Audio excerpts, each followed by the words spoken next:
Everybody, this is Sue Ann from the State Unit on Aging.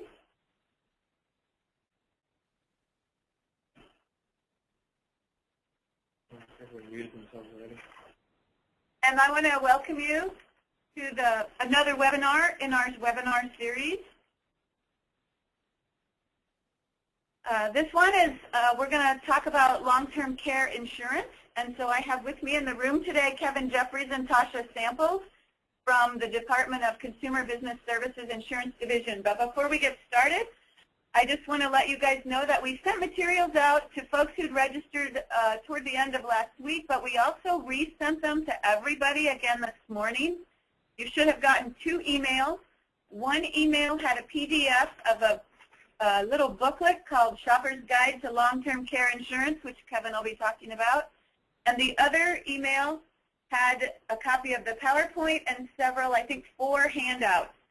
So hopefully everyone got this. If you did not, you can send an email to Lori Watt, lori.c.watt@state.or.us, and just tell her you're on the webinar and you'd like her to send you the material. If you have a group site, please text chat us so we know who else is there at the group site. We do have a list of the folks who are registered. We will be recording the session.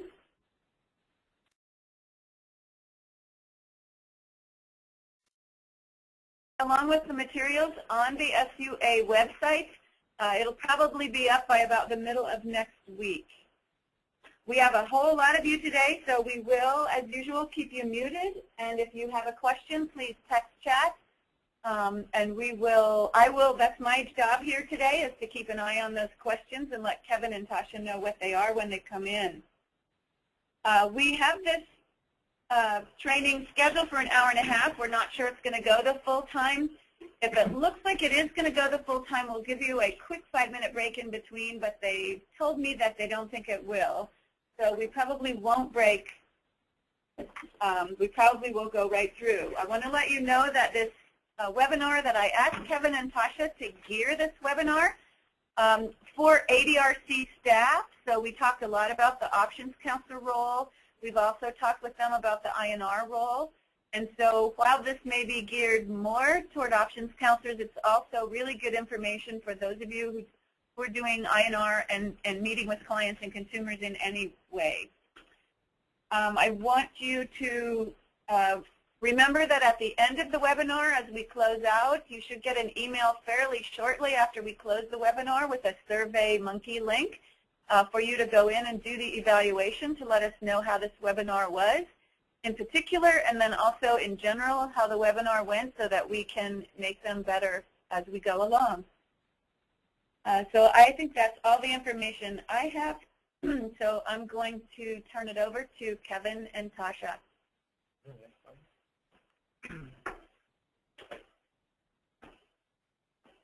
Well, I just want to thank everyone for their interest in this topic and for signing on this morning.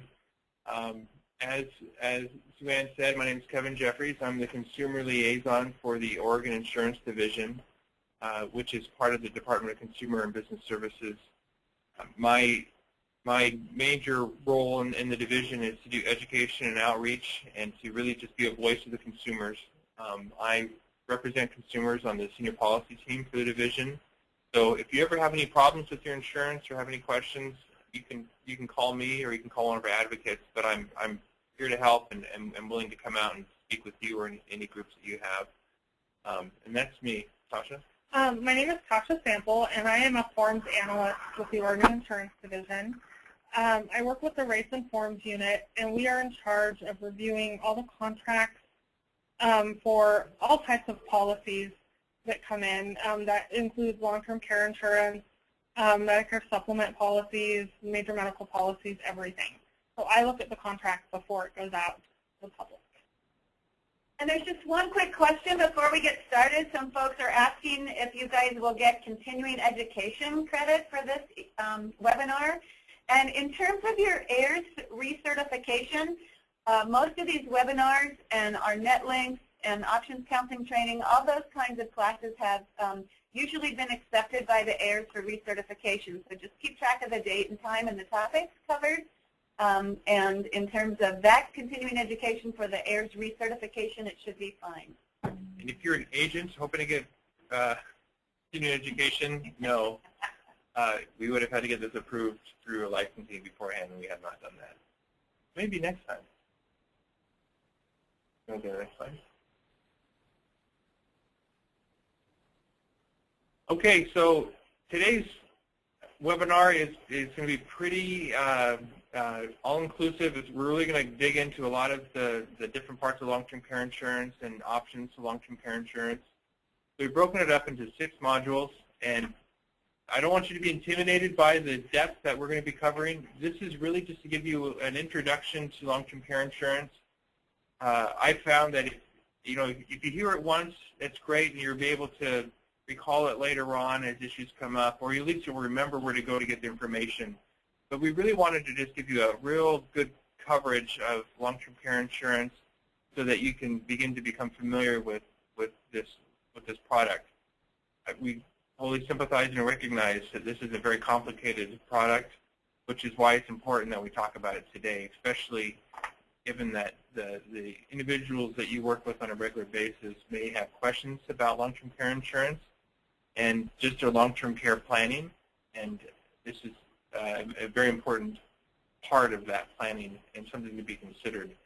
Now, I need to make it clear that it's not expected that any of you would give insurance advice. Technically, that's the job of an insurance agent, a licensed insurance agent, so don't feel like there's any pressure for you to have to sell this or to give advice about long-term care insurance. But if people have come to you with questions, you'll have the information available to you to give them good advice or how to lead them in the right direction to get answers to their questions. Yeah. So just a little bit of a background about the insurance division. I think it's important for everyone to know that the insurance division, in my opinion, is one of Oregon's best-kept secrets. We have a team of advocates whose job it is full-time to resolve concerns and to answer questions of consumers. But the insurance division is made up of part of, next slide, the Department of Consumer and Business Services, which is the state's largest consumer protection agency. As you can see here, these are different divisions within that department. So we have building codes, Oregon OSHA, workers' compensation, Department of Finance and Corporate Securities, and the insurance division. So the whole mission of the Department of Consumer and Business Services is regulating business as well as protecting consumers. I think we do a pretty good job of doing that, especially the insurance division. If you call us, we take a lot of pride in answering the phone when you call. You don't have to wrestle with the phone tree or anything. In the insurance division, it's made up of several units, and the one that you'd probably be most familiar with, if you have any questions, is the third one on this list, the Consumer Advocacy Unit. We also, as Tasha said, we license products and we license agents and we review insurance products. So every insurance sold in the state of Oregon has to be approved through us. The rates for health insurance policies, those are approved through us. Every agent who sells insurance, every insurance company has to be approved and licensed through us. We also make sure that the insurance companies that are selling here have proper reserves and are using premium funds wisely and reserves wisely. We have a market surveillance or financial regulation section that audits these insurance companies and makes sure that they guarantee that they have the money to pay claims. And we've seen a couple of examples in recent years, especially since the downturn in the economy, where insurance companies were making some risky financial decisions, and we put them on notice, we've shut them down, and we've written some citations for them and basically told them they need to get their act together. We have a great deal of power over insurance companies, but we also have a great working relationship with these companies. We want consumers to have a good choice and a strong market, and I think we've been very successful at doing that. All right, so on to the fun stuff. Module 2, what is long-term care and long-term care insurance? So before we talk about long-term care insurance, we need to talk a little about what is long-term care. So long-term care involves the care for individuals who need help with activities of daily living, or ADLs. And it's important to know, too, that health insurance and Medicare will not pay for long-term care. They will pay for services that long-term care also provides, but they will not pay for long-term care. So an example of that is, so let's say you're walking down the stairs and you have a fall. Well, the insurance company will pay for your ambulance trip. They'll pay for your trip to the hospital. They'll pay for your stay in the hospital, your prescriptions while you're recovering, as well as your rehabilitation, but they will not pay for your long-term care. Health insurance can pay for and will pay for rehabilitative services. Actually, under the Affordable Care Act, all insurance policies are required to pay for rehabilitative services. But the point of rehabilitative services is to get you back to where you were before the accident, or back to a healthier state. Once the insurance company sees that you're not progressing and that you're at this new plane of health, and if you still need help with those activities of daily living and you're not progressing, your health insurance will no longer pay for those services. Medicare will no longer pay for those services. So that's why, and that's the difference between long-term care and health insurance. Long-term care will pay for those things, but health insurance will not. So what is long-term care insurance? Long-term care insurance is a form of health insurance dedicated to providing sustainable care over a long period of time. And generally, health insurance is limited to preventative care and rehabilitative care, as I mentioned. And long-term care insurance is focused on live as you are rather than improving or correcting medical problems. So oftentimes, people think that if I have Medicare, they'll pay for my long-term care insurance. We see a lot of people who are elderly who need long-term care, and they happen to have Medicare. Well, the reality is that Medicare just will not pay for long-term care. They will pay for rehabilitative care, and I have to just keep reiterating that because there continues to be confusion. People assume they don't plan for their long-term care needs because they just think, oh, Medicare will take care of me. If I have a fall, if I get hurt, if I get sick, and I need to go into a nursing home, Medicare will take care of me. They will for a short period of time. And once it's determined that you're no longer progressing, Medicare will stop paying for those benefits. So I think this might explain a little bit of the confusion behind why so many people think Medicare and long-term will pay for long-term care. So as it says here on the slide, Medicare is very limited in benefits. They will pay for skilled nursing facilities, but only for 100 days. And after the first 20 days, there's a significant copay. And there's no benefits for assisted living facilities. Now back before 2010, Medicare had some supplemental insurance plans, so plans D, G, I, and J, which did pay for at-home care when you were recovering. And that's an important point there. You have to be recovering and improving. But after 2010, D and D are no longer offered, no longer offer home recovery, and I and J are no longer sold, but still offer at-home recovery if you have those plans now. The annual benefits are only $1,600. So if you ever had anyone or know anyone who's been in a at-home care or in a nursing home, $1,600 will go very, very quickly. And then you would be required to pay out of pocket for that. So why would someone want long-term care insurance? Well, just like homeowner's insurance, you buy the insurance to protect your assets. People buy long-term care insurance because they know paying for a nursing home or skilled nurse at your home is very expensive. And in order to protect their nest egg or their anything they would like to leave to their children, or if they have a surviving spouse, they don't want to waste spend all their money on their care. They purchase long-term care insurance.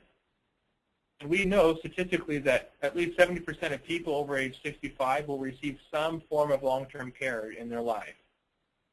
Typically, that care is informal and free, provided by a loved one, but we also know that around 60% of people over age 65 will spend some time in a skilled nursing facility. So that may only be, the average stay in a nursing facility is only about 30 days. So why wouldn't someone want long-term care insurance? Well, long-term care insurance is extremely expensive, and it's getting more expensive. They don't think they'll need it. People tend to put off buying long-term care insurance or even planning for their long-term care needs because I'm never going to grow old. I'm never going to get sick. But time catches up to you, and everyone will need to start making these plans. And the other thing too, people assume that long-term care insurance only pays for nursing homes, and people, I don't want to go to a nursing home, so I'm not going to buy long-term care insurance. Well, long-term care insurance, depending on the policy, can be very diverse in the benefits that it will provide. So talk to an agent and make sure that they understand your goals for the kind of care that you want, and make sure that the plan you buy provides those types of benefits. It's important to remember that long-term care insurance is not an investment. People often worry about putting this money away and not having it because they're paying it in premiums, and if they don't get the benefits, they lose the money. Well, that is true. Just like a homeowner's insurance policy isn't an investment, and if you try to use it in an investment, you can get in trouble. You're putting money away towards your homeowner's insurance policy in the event of a fire, that you'll be protected, and the same thing is true about long-term care insurance. So I'm going to go through a couple of slides that will illustrate the cost-benefit of long-term care insurance plan. And I use the term investment a couple times in this, and I want you to just don't confuse that meaning. It's more like an investment, like I bought a car, it was a good investment. So you think I bought that car, but it's not necessarily a return on investment.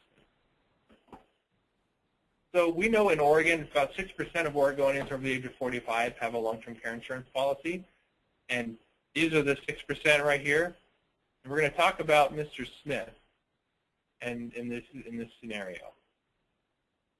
So at age 55, Mr. Smith starts paying $200 a month for his long-term care insurance policy. Those benefits are $200 a day for nursing home care and $100 a day for in-home care. It's important to know that if the care provided in that nursing home or in the in-home exceeds the benefits for the day, you would have to pay out of pocket for that.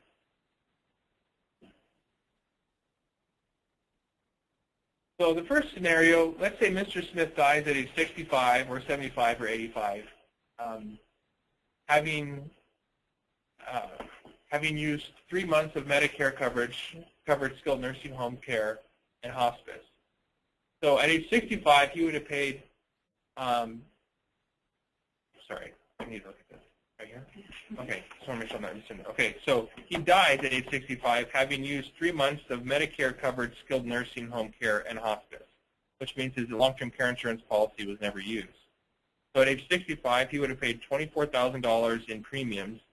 At 75, he would have paid $48,000 in premiums, and at 85, he would have paid $72,000 in premiums and had received no benefits. Scenario 2, Mr. Smith uses a year of long-term care insurance covered home care starting at age 75. He paid $48,000 by that point in premiums over 20 years and received $35,000 in benefits. So he would have received less benefits than he had paid into the plan. Scenario 3, Mr. Smith uses 2 years of home care at age 75, paid $48,000 in premiums, and received $70,000 in benefits. Now it seems like a really good deal. He came out better than what he paid in premiums. But if you think about it, if he had put that money into a CD or some sort of a savings account, if he earned 4% for 20 years, he would have earned a little over $73,000. So the point there is, oftentimes, if you have the money, you can put it into a savings account. If you know that you're going to be able to put money away for a long period of time, it might actually be a better use of your money, and it'll continue to be your money. And if you die, you can't use it, it'll still be there. Scenario 4, Mr. Smith uses a year of home care at age 75, followed by a year of nursing home care. Paid $48,000 in premiums, and he received $105,000 in benefits. This is a much better deal than a savings account in this case. In scenario 5, Mr. Smith uses a year of home care at age 75, then 2 years of nursing home care. He paid $48,000 in premiums and received $175,000 in benefits.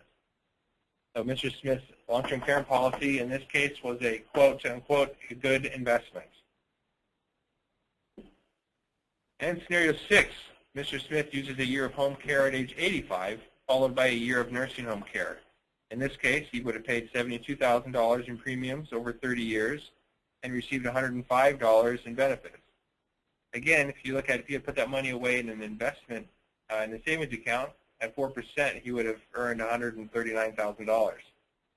So I make this point so that people realize that if you have time, if you don't think you're going to need the benefits for a long period of time, and you have time to start saving, saving is a great option.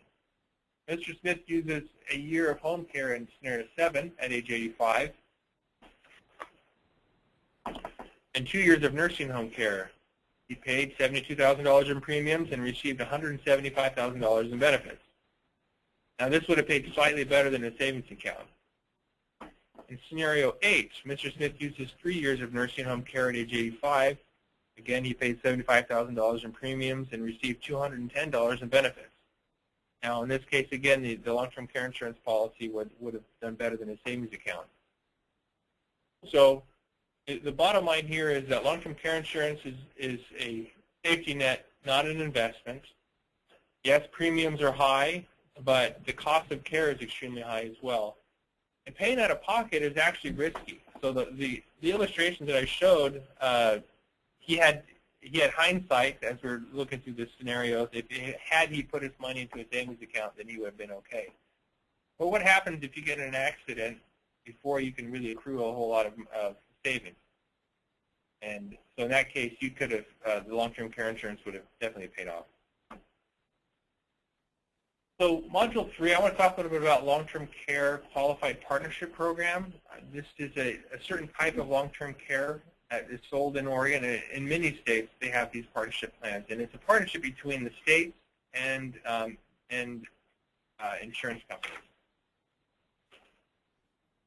So what are long-term care partnership policies? This is a new type of long-term care policy that lets you protect more of your assets. If you require long-term care and run out of money and need to apply for Medicaid, you can save money. So with long-term care insurance, you have to be paying premiums every month. And like this scenario I showed you earlier, you may have a $100 at-home benefit or $200 a day nursing home benefit. Well, you're going to have to pay out of pocket if your care exceeds that daily max for those benefits. So even if you have a long-term care insurance policy, over time you might find yourself not being able to continue to pay for your care and also then qualify for Medicaid. Sorry, I have a question about scenario 8. Sure. That I didn't catch. So they wanted to know if the $72K is paid in premiums. Is that right? Right. Evidently that's what it is. Yeah, you paid $75,000 in premiums.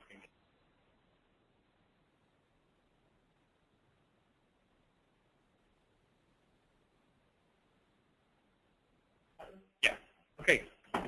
So are long-term care policies, are all long-term care policies partnership policies? No. If you're going to go talk to an agent about a long-term care partnership policy, make sure you're very clear about that being what you want. You want a partnership policy.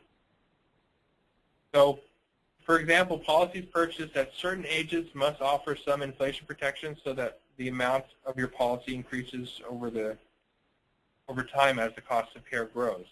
That's a requirement of a partnership plan. Not all long-term care plans have inflation protection, and those would not qualify as partnership plans. So what's special about a partnership plan?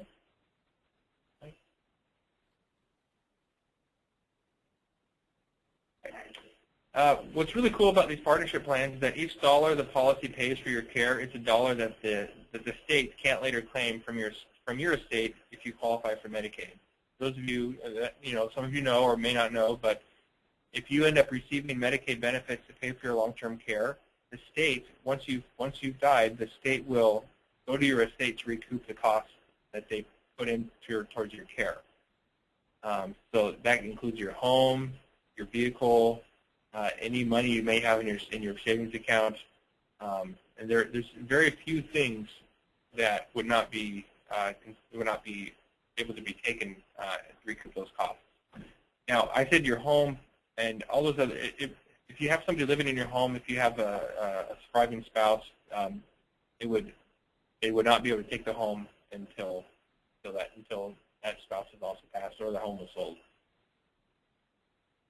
So generally, people qualify for Medicaid when they have assets of $2,000 or less. That's a monthly income of $2,000 or less. So you can imagine if you're paying out of pocket for benefits in your nursing home, you could get down to you can kind of dwindle your savings pretty quickly. So, for example, your long-term care partnership policy paid $50,000 for your care before you applied for Medicaid.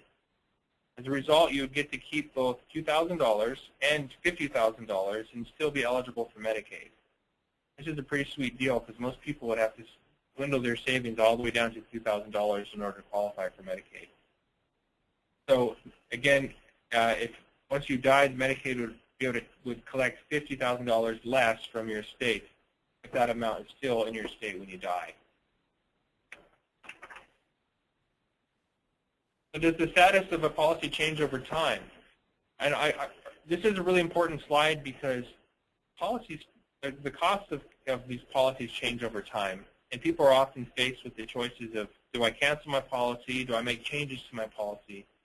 And if you're in that situation or you know anyone who is, it's really important that they are aware of the parameters put around the long-term care partnership policy and to make sure they don't lose it. So if you purchase a policy and then make changes later, again, confirm with the agent that the changes will not affect the status of your plan. And now you can remove benefits to reduce premium costs, but this can also jeopardize the status of the plan. So if you remove your inflation protection, which will lower your monthly premiums, you would disqualify, your plan would be disqualified as a partnership plan. There's a question, what if an adult child and their children are living in the home, not a surviving spouse? Could Medicaid still claim the home from the estate? You know? Natasha? I do not know off the top of my head. Yeah, I don't have an answer to that right now. It's a good question. I wouldn't even begin to speculate on that. Maybe we can check with the Sheba folks. They may know more. And there was a clarification from earlier, too. We had a comment from someone who said they thought that with some of the Medicare changes that have recently come through, that they will cover rehab even if a person isn't showing improvement.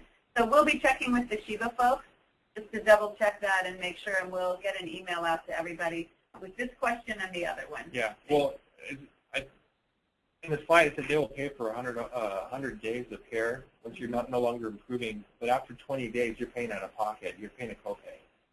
So the Medicare will not pay that indefinitely Tosh is a former Sheba. And not that I remember Medicare won't pay that indefinitely. Yeah. And even if Medicare does pay some portion of it, you still will face out-of-pocket costs of co-insurance and or co-payments. So it's always good to not rely on Medicare. Yeah.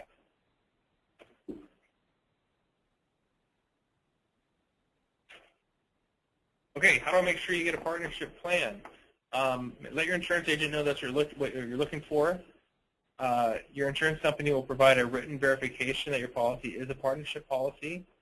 And the insurance division and the consumer advocacy units are available to answer any of your questions free of charge in the hours of 9 to 5 during normal business during the work week. So there's a way to contact us. So Module 4, is long-term care insurance right for you? This is a really good question, and I wish more people asked this before they went in shopping for a long-term care insurance policy. So in Oregon, agents are highly regulated. I think that's a good place to start. So agents are highly regulated, and here are some statutes that lay out standards for marketing, how these agents are allowed to market these plans to consumers. Agents cannot pressure you to buy. Agents cannot alter information on a suitability statement to make it look like you can afford it.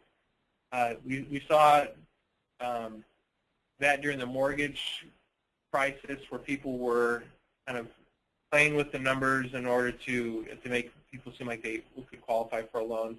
Agents are not allowed to do that. They're also held under that same scrutiny. Agents must provide informative documents to consumers to make sure that they know what they're getting. And agents must also refer customers to an impartial third-party to assist the consumer. So an impartial third party would be able to answer your questions without feeling any pressure from the agent.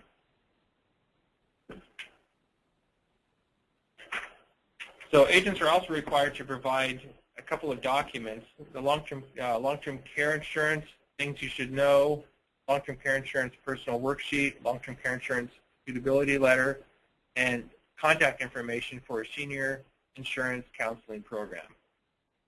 So I make this point with trying to answer that question: is long-term care insurance right for you? Well, agents are supposed to walk you through the process to help you determine whether or not long-term care insurance is right for you. You know, long-term care insurance, the premiums are expensive. You have to continue to pay those premiums up until the time you receive benefits, or you die, or you would forfeit that plan and all the money that you paid into it. So, this is one of the items that should be provided, the things you should know before you buy. This is essentially a glossary of long-term care insurance terms. And you were sent this in advance. I'm not going to go over this in too much detail, but just if you have any questions about it, we can talk about it later on. But as you can see, the fourth bullet down says Medicare does not pay for most long-term care. So, you know, this document is really trying to kind of weed out some of the misconceptions about what long-term care insurance is and what it is not. So the long-term care insurance worksheet. So this is a really important tool that consumers need to use and make sure that agents are providing this. Consumers would use this. They would provide as much accurate information as they can about their financial standing and kind of how they intend to continue to pay for these premiums over a long period of time. If you buy this plan at age 55 and you have a job and you have a good income, well, what happens if you don't need care until you're 75? What's your plan? How do you plan on paying for these benefits until the time you need them? That's what this form is about. This again was sent to you before this training. If you have any questions about it, feel free to talk about that as well. So the long-term care insurance suitability letter, this is provided by the agents. They'll look through that worksheet and they'll make the determination whether or not they feel that you could afford long-term care insurance.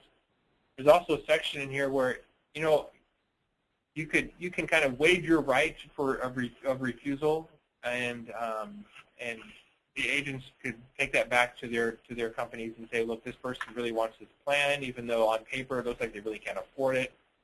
And I think if somebody knows that they're going to have a long-term care need, if you have a history of Alzheimer's in your family, I think we've seen that no matter what the cost, people will pay for these long-term care insurance plans because they know that they're going to need the care. And also included is the long-term care insurance buyer's guide, and this was sent to you through PDF before the training. I just want to mention that on the top of this PDF says buyer's guide, and the one you have says shopper's guide. For some reason, it's the exact same document, but the title was just changed for some reason. And I highly recommend you looking through this. It's a great resource for understanding the ins and outs of long-term care insurance. And you know, as people come to you and they have questions about long-term care planning, this is a great guide to give them, just another tool for them to help them become better informed consumers. Oh, yeah. And if you want any more of those, you can talk to Sue Ann, or you can contact me, and I can make sure that those are delivered out to you as well. Oh, and Sue Ann asked a great question. All these documents that I mentioned beforehand, they're all included in this guide as well.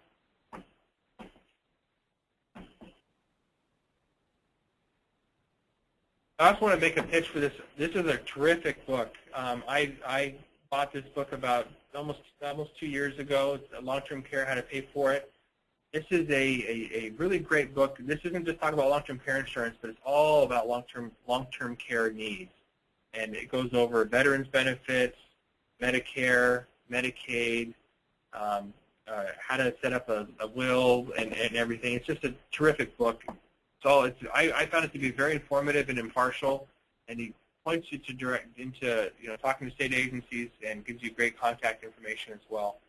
So if any of you are interested in a really good read, I have this on audiobook as well because I listen to it a lot. It's just a great resource. Can't recommend it highly enough. We're not talking about that one. Oops. So, as I mentioned earlier, the insurance agents are supposed to refer people to a senior assistance counseling program, and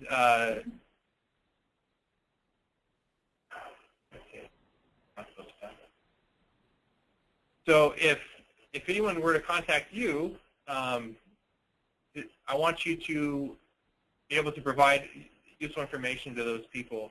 And if you have any questions, if anyone comes to you and asks questions about long-term care insurance and you don't feel like you could really answer the question, you can call the insurance division at 1-888-877-4894 and speak to one of our consumer advocates and they can answer your question. If anyone were to come to you and ask, I'm looking at buying a long-term care insurance policy, the best advice that I could give you is to verify or make sure that they have received those required documents, the long-term care insurance guide, the worksheet, the suitability letter. If an agent is trying to get someone to buy a plan without providing that information, the insurance division wants to know about that. It is against state statute, and we might have an agent who is trying to sell you something that you can't afford. Right. So long-term care insurance best practices. So if you're going about shopping for a long-term care insurance plan, here's some things you might want to consider.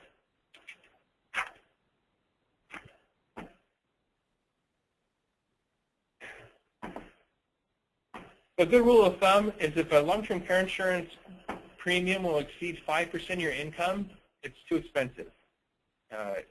And keep in mind that during the life of the plan, the benefit of the premiums could double or triple before you use those benefits. And so if you're starting off to buy a plan and it already exceeds 5% of your income, you might not be able to afford it because premiums will increase. There's a question. Do people have to provide a medical history as they apply for long-term care insurance? And if so, does it impact the rate of the insurance they're offered? Yes, that's a really good question. Under the Affordable Care Act, standard health insurance, there's no underwriting. There's no questions about your previous health.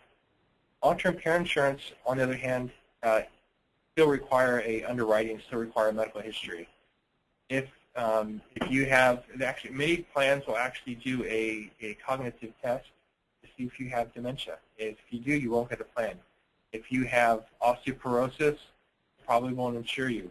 If you have history of a heart attack, you probably won't get insured either. So if you're a smoker, again, it's really hard to get a plan, just like with health insurance before. So that's why this next bullet is a good timing for this question. The younger you are when you buy, the less you'll pay, and the less likely you are to be denied because of underwriting.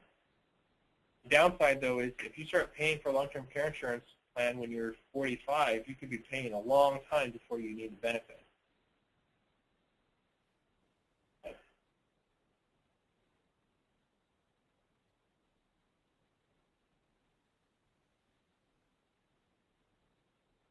Okay, so just talking about affordability here for a second. If you have an income of $30,000 a year or $2,500 a month, an affordable premium would be less than $125 a month.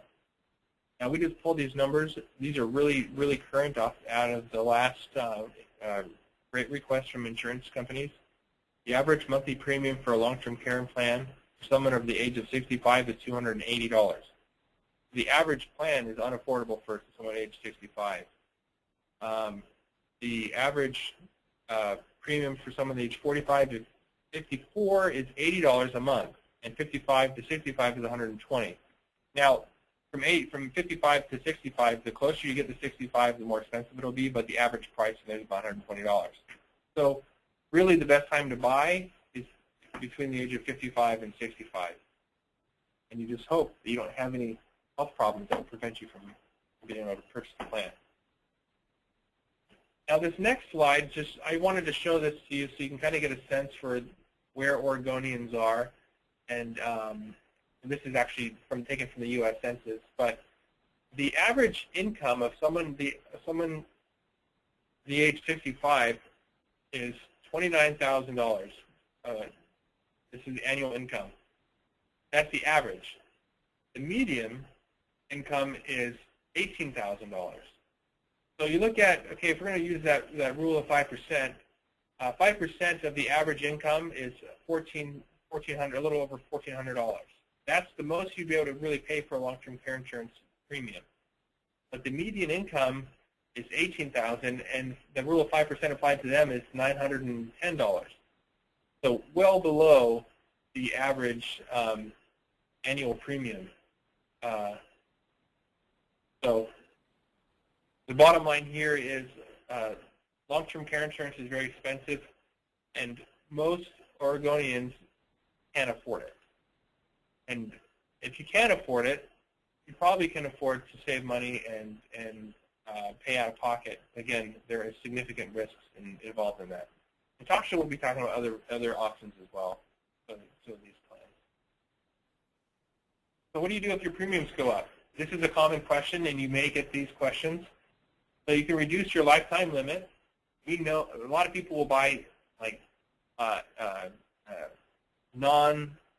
what's the word I'm thinking of? No limit, no lifetime limit. Well, we know that the average stay in a nursing home is probably about 30 days, and we know insurance companies kind of know how much the average person uses for long-term care. You can reduce your lifetime limit and don't worry about having to pay a great deal of money out of pocket. We have a lot of statistics, and they can really kind of help lower the price of something more affordable. Reduce your daily value for benefits, and remove your inflation protection. Again, remember that you could jeopardize your partnership status. And remove any riders that add additional costs. So if you have a non-forfeiture, basically if you cancel your policy, you get the money back. If you know you're not going to cancel your policy, you might want to get rid of that benefit, because this is adding more money to your premium every month. So again, if you have them talk to an agent. If they have any questions, they can call the insurance division. All right, that's all I got. So I have some information on options that are not necessarily long-term care insurance. A lot of people forget that other types of insurance provide similar benefits in different forms.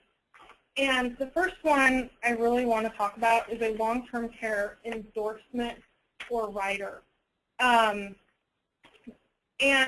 it's a long-term care benefit offered by an insurance company to existing policies. It's attached to an existing policy. It usually has an additional cost to it and has limited benefits. The rider is only maintained for as long as you maintain the base policy, and it might not even be called a long-term care insurance rider. They have a lot of names for these, so you might be getting long-term care insurance benefits without it actually being called long-term care.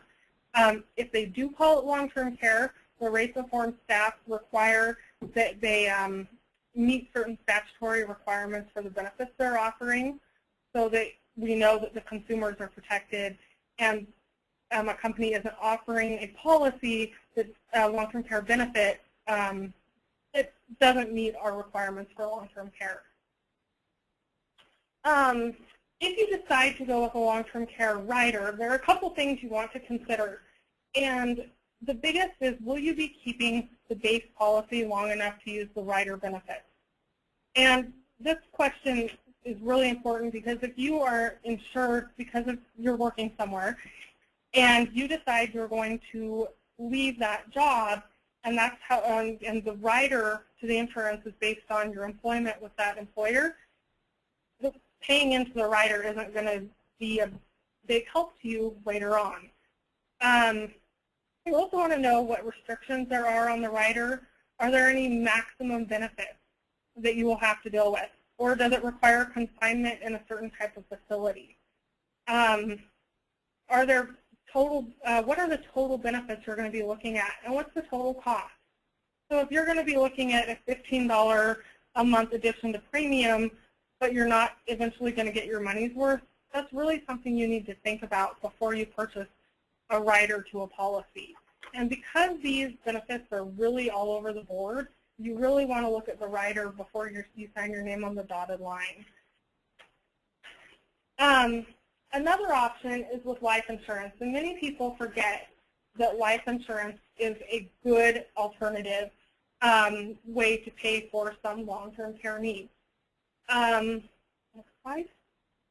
Life insurance is a policy designed to indemnify or to protect against a shortened life or an unfortunate early death.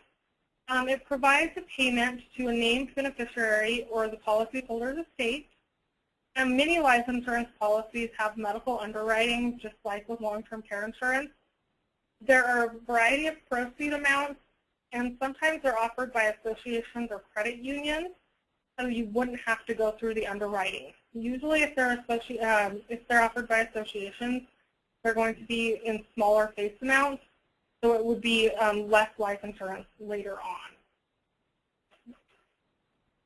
When you purchase a life insurance policy, they also try to sell you benefits to tack on to the base policy, and these are riders, and some of them can be used in the event that you would need long-term care. One of those benefits is called an accelerated death benefit, and this benefit accelerates or gives you a portion of your life insurance benefit in the case of terminal illness or confinement to a nursing home. These usually aren't written into a base life insurance policy, but offered as a rider or endorsement to your policy. Most of them do carry an additional cost, anywhere from a couple of dollars to $15 to $20. And it's much less, Kevin just reminded me, that's much less than a long-term care insurance plan. If you use it, it might reduce the available life insurance when it's time for you to pass that on to your beneficiaries. And the benefits and the restrictions on these types of accelerated death benefits vary widely. However, if you don't use the benefit, that life insurance policy would be passed on to your beneficiaries and would be money left for your beneficiaries if you don't think you're going to need the long-term care insurance. So let's say you do buy a long-term care insurance policy, or a life insurance policy, and you end up needing long-term care.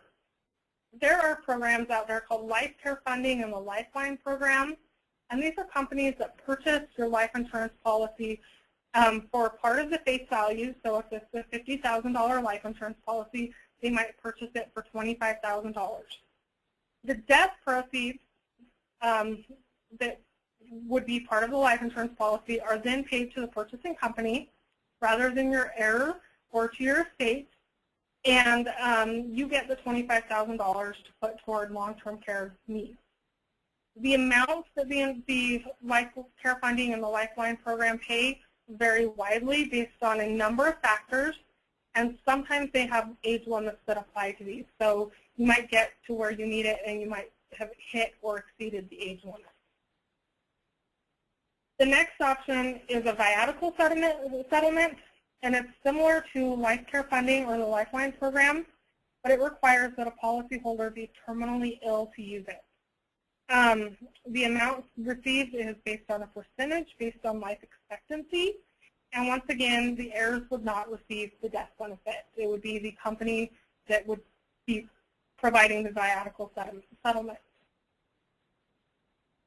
And then there are life settlements. This is where the life insurance policy is sold to a company for the present value.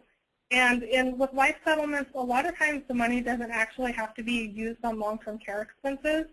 So if you purchase the life insurance policy, you don't think you're going to need it, you don't want it anymore, the life settlement is a good way to possibly get rid of it. There are eligibility age limits on life settlements, and if you get rid of it, once again, that would be money that your heirs or your estate would not be receiving. So the other option other than life insurance is to go with an annuity.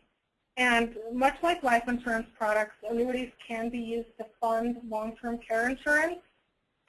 And for those of you who don't know what an annuity is, it's a contract that protects against the longevity or the risk of outliving your available funds.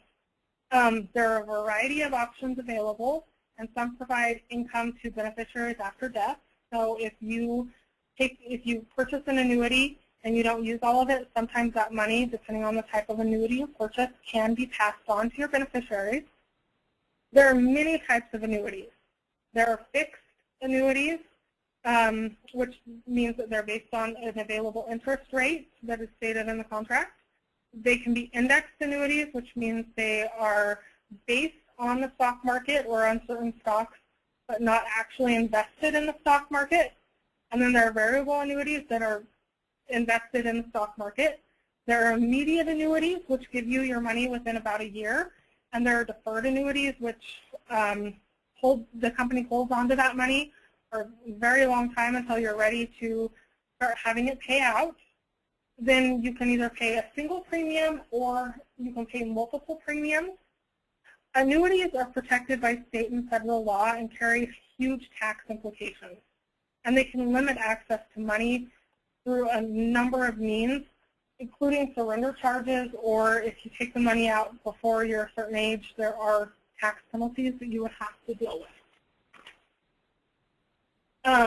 And this is when I have to caution you guys, when dealing with an annuity or if somebody wants to purchase an annuity to fund their long-term care, using any kind of an annuity or any kind of income benefit that an annuity contract provides may reduce the future income and carry tax implications.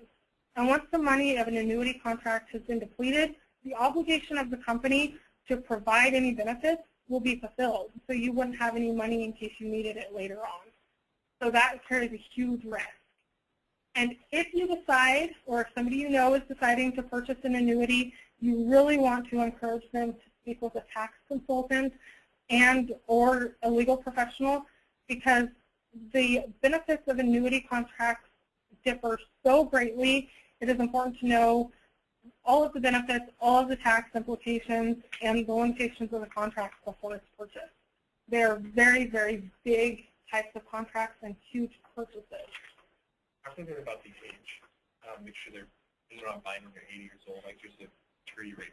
Yeah, and with annuities, if you do buy an annuity, it's really important that you don't buy one when you're 80, or you really take into account any kind of surrender charges, because the older you are when you buy an annuity, the greater chance you are going to be hit by surrender charges, especially if you buy certain types of annuity like deferred annuities. And that can really deplete the amount of money, especially if there's a 10% surrender charge. And then buying them when you're too young and needing the money can also create tax implications that are just as bad. So there's kind of a sweet spot for when you'd want to purchase one of those and when you'd want to think about it. Next slide. So if you purchase an annuity, there are riders, once again, that you can buy to give you these long-term care type benefits without it actually being long-term care insurance. Guaranteed living benefit riders come with an additional cost. Once again, limitations and restrictions apply, and there are three main types of guaranteed living benefits. The first is a guaranteed minimum income benefit, which guarantees a certain amount of income for a period of time specified in the contract or endorsement. So the contract might say that they're going to pay out $100 a month for 50 years. That's really generous, 50 years, but it could say that. The guaranteed minimum withdrawal benefit allows the policy owner to withdraw a certain amount, usually a percentage, every month. So it may say that you can withdraw 5% of the cost of the annuity every month for 10 years. The guaranteed accumulation benefit guarantees that your annuity will accumulate a certain amount every month. So that gives you an extra cushion if the stock market isn't doing as well, or it went in as a low interest rate. So as the annuity, if you purchase that benefit as the annuity ages, you may get a little bit of extra income through a guaranteed accumulation benefit. These types of endorsements you usually wouldn't think of as funding long-term care needs, but they are a withdrawal benefit, and it will give the policyholder a better idea of the amount of money that will be available to them at the time they want to or need to withdraw it.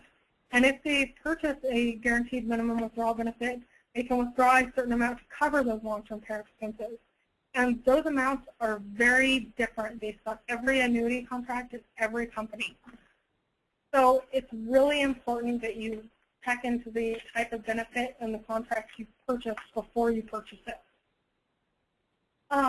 The next type of rider that can be attached to an annuity contract is a wellness or condition-specific rider. And it provides a withdrawal benefit to provide for certain medical expenses or care. And they can be disease-specific. I've seen a lot of them recently that are memory condition or Alzheimer's care type benefits. And they usually say that in order to use the benefit, you must have been diagnosed with, for example, Alzheimer's and have been living with it for a year before you can access the money. Usually a yearly or lifetime maximum might apply. So they may say you only get $50,000 a year or $50,000 over the lifetime of the annuity contract. And that is to protect the company in case you end up needing those benefits for a long period of time. I have a question. So what kind of professional can we refer people to that would credibly help them sort through what would work best for them? And it seems really complex, and who advises on these kinds of things that isn't trying to sell it to them? I would say a tax professional or a legal professional. Legal aid up in the Portland area probably has somebody that deals with annuity type products. It's a great question, and the Oregon Law Center is always a good resource yeah, as well. The Oregon State Bar, the Oregon Law Center. Yeah. The next type of rider that you could get on an annuity is called a terminal illness benefit rider. And this provides a limited free withdrawal amount in the event you're diagnosed with a terminal illness such as cancer. They have a life expectancy limitation saying that you're only going to live about a year after you're diagnosed. And they usually require that you purchase the annuity 1 year, at least 1 year, between the time you purchase the policy and the time you actually will start to ask for benefits. So you can't purchase the annuity the same day that you find out you are diagnosed with terminal cancer. And that's kind of an adverse risk selection thing that they're doing. They really want you to plan for these needs. The final type of benefit that's available, and I think these are also, I've started to see them on life insurance policies as well as annuity policies, and they're called confinement benefits. And this is a rider that you can purchase if you know you are going to be confined into a nursing home. And it provides a limited free withdrawal benefit in the event you are confined to a nursing home. Waiting periods, once again, will apply, usually about 180 days. And they may require, once again, at least a year in between the time you purchase the annuity and the time you need the benefit. Using an annuity or life insurance policy in lieu of traditional long-term care insurance can be risky because there are a whole bunch of factors, including tax implications, surrender charges, limiting the money that would be going to heirs. But it does provide an advantage that if you don't use the long-term care benefit, there's still a life insurance benefit or an annuity there for you to use later on. And depending on the terms of the contract, you would even be leaving something for the family or an heir to continue to receive money for 5 or 10 years. Because long-term care insurance, life insurance, and annuities and long-term care riders carry a lot of risk, the individual, when they purchase them, should really understand the risks that they're getting into and understand that sometimes a life insurance policy or a long-term care policy, one or the other is the better way to go depending on your family history and depending on your individual needs. So that was a whole lot of information. So we're going to start the quiz now. You know, I want you all to kind of just take a deep breath and rest assured that you know, you're not ever going to have to really be quizzed on this unless you want to go into this as a profession. What we really hope is that you would just let this kind of just wash over you and start to become familiar with these products and these terms, and people may come to you with these questions. And you know, somebody says, my father is in nursing care and he's in a nursing home, and we're starting to sell furniture and his car and stuff to pay for it. You might even just ask, well, does he have a life insurance policy? Well, I learned of this the other day about they might be able to sell that life insurance policy, and you know, giving that kind of advice or having them talk to somebody might be a really good thing. So, yeah, and we're not expecting you guys to even get that deep into it, but you can just say that, you know, you can refer them to either this buyer's guide or the handouts or, you know, the legal aid folks that they were talking about, or a financial planner professional or tax person. You know, you would not be expected to give the advice or say, you know, I heard the other day even that you could maybe sell your life insurance policy. So, you know, whatever you're comfortable with, this is information for you guys, and I don't know about you guys, but my head's kind of spinning because it was a lot. They really gave us a lot, but you have the PowerPoint and you have the booklet, and you can get more of these booklets from either Kevin or myself. I noticed on the first slide that neither Kevin nor Tasha gave an email or a phone number, so maybe they could say them now. You guys can go back to that first slide and make a note on there, and Kevin and Tasha will give you their email and their phone numbers. I can actually put it up on the thing if you want to. It's well, Kevin, Kevin, .P as in Patrick, .Jeffries, JEFFRIES, @state.or.us. And the phone number that was provided, you could call that and reach me there as well. And the phone number that was provided, that you can ask for Tasha, and they will know exactly who to send you to. But my direct line is 503-947-7210. And my email address is very long. It is Tasha, TASHIA, .M as in Mary, .sample, SAMPLE, @state.or.us. Thanks, guys. And another handout that we sent that we didn't talk about is this little one-page, it's a trifold brochure, long-term care insurance, what you should know. And there's some basic information, some of the basic stuff that Kevin and Tasha went over is in here. So you could print these off and you know, hand those out to your folks. And I'm guessing that the division that Kevin and Tasha come from probably also have these in hard copy. So if you contact them and need more booklets, you could probably also get these brochures.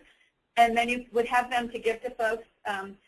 And the INR folks would have phone numbers and information to give folks also, or you could send something back out to them. Yeah, and I hope that it was conveyed here that these senior populations are very vulnerable, and you being able to interact with them on a regular basis and having received this information, I hope that at the very least you might be sensitive to things that might look like abuse to those populations.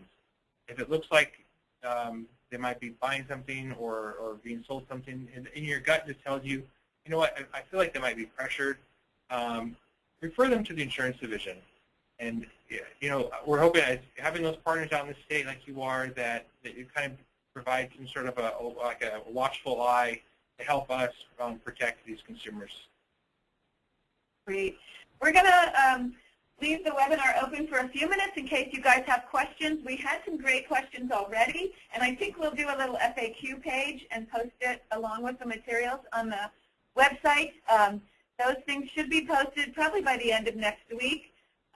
We will be checking with Sheba on the question about Medicare covering rehabilitation services. I understand from some folks who emailed me that the CMS did change their ruling last year on paying for rehab, allowing continuation even if people aren't showing progress, but we don't have any details.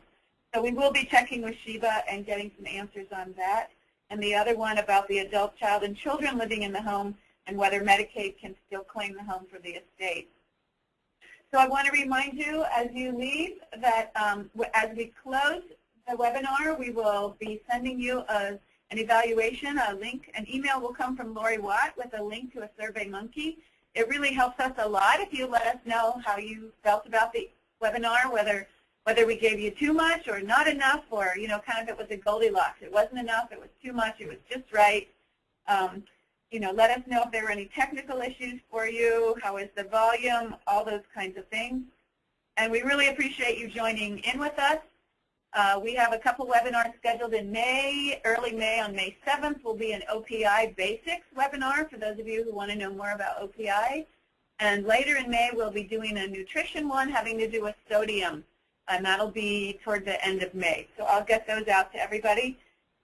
Again, thanks very much, and contact me if you need more of these booklets, or Kevin. If you guys have questions, let us know. Thanks very much. Have a great afternoon.